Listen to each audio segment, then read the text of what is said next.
Hello students of class 9th. Now let's move on to part number 7th of our chapter, The Story of Village Palampur.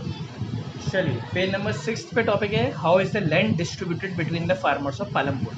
अब इसमें ये बताया जाएगा कि जो फार्मर्स हैं पालमपुर के, उनके पास खेती की ज़मीन कितनी है, किसके पास है, कितनों के पास तो कुछ ऐसे भी है जिनके पास खेती के लिए लैंड ही नहीं है फार्मिंग के लिए. चलिए बात करते हैं अब. तो out of 450 families in Palampur, Palampur में कितनी फैमिलीज हैं?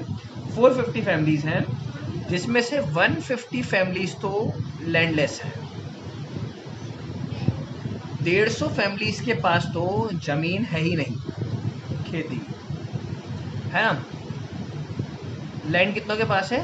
300 फैमिलीज के पास ही है. फैमिलीज हैं, ठीक है, पीपल नहीं है, परिवार है. तो ये 150 तो हट ही जाते हैं. फिर जो बचे 300 हैं, इनमें से भी 240 और 60 दूसरा क्लासिफिकेशन करना है.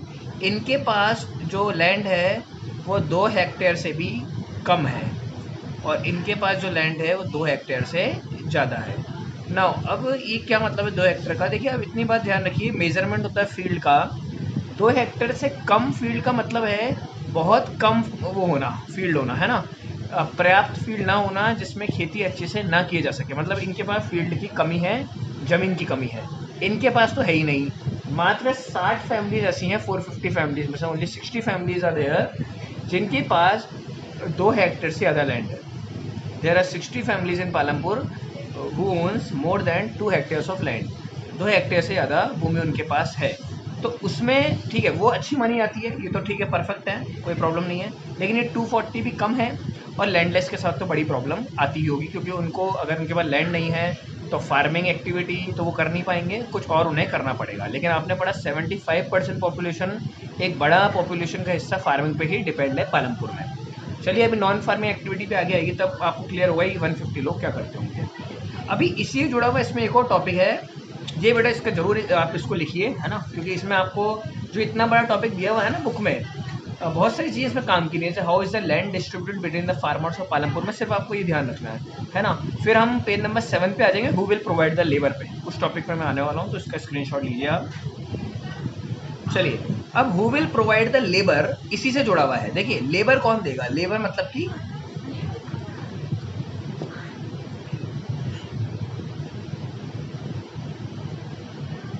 मजदूरी कौन करेगा? तो नॉर्मल सी बात है, मजदूरी तो वो करेंगे जो लैंडलेस फैमिलीज हैं,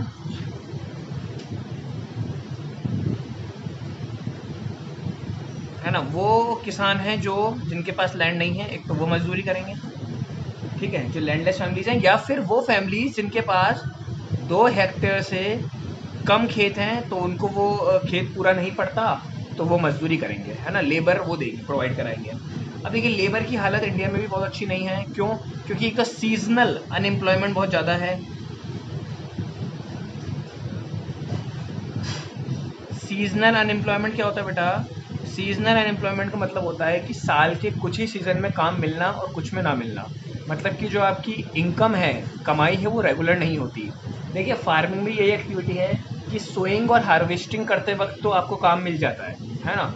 जब फसल लगती है और जब फसल कटती है, इन दोनों समय तो एक किसान को, एक लेबर को काम मिल जाता है. लेकिन उसके बीच में क्या, जब फसल उग रही है, जब वो बेरोजगार हो जाता है. तो ये पालमपुर में भी है और पूरे इंडिया में भी है. फिर दूसरी बात ये कि जो मिनिमम वेजेस हैं वो 115 रुपीज़ गवर्नमेंट ने डिसाइड की है कि अगर आपको एक लेबर को बुलाना है तो कम से कम उसको 115 रुपये रोज़ पे करने पड़ेंगे. लेकिन बेरोजगारी है, तो किसान जो लेबर है गांव में वो सस्ते में मिलने को तैयार हो जाती है. तो पालमपुर में एक लेबर का रेट 70 से 80 रुपीज़ चल रहा है, ठीक है. देखिए पालमपुर तो एक हाइपोथेटिकल विलेज है ना, इमेजिनरी है, बस आपको पढ़ाने के लिए समझाया गया है.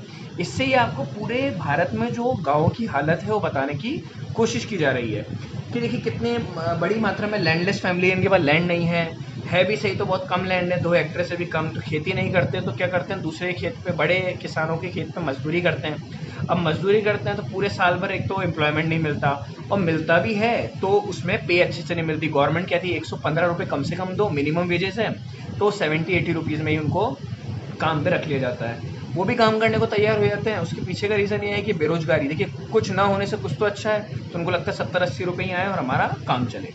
तो ये लेबर के हाल है पालमपुर में, ये आपने उसको देखा। फिर है पेज नंबर 9 पे the capital needed in farming, है ना, 0.6 करके लिखा हुआ है। इसकी बात करते हैं पार्ट नंबर 8 में। Thank you.